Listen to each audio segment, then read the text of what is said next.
Welcome to Let Me Fix This. Enjoy the video. You must start with admin rights and a backup. This is non-negotiable. First, create a system restore point or export the specific registry branch so you can undo changes.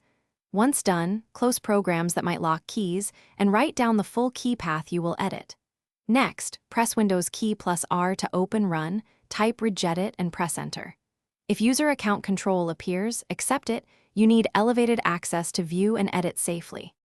Now that Registry Editor is open, understand the left pane hierarchy. H-key local machine and H-key current user hold system versus user settings, respectively.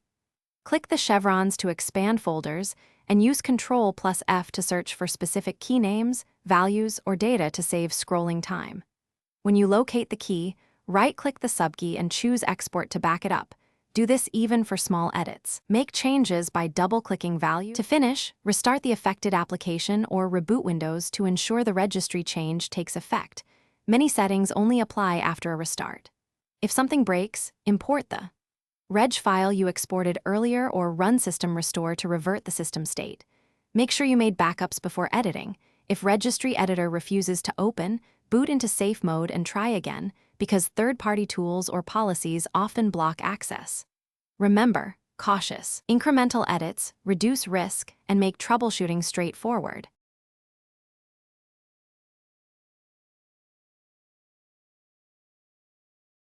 Thanks for watching. If you found this helpful, don't forget to like and subscribe.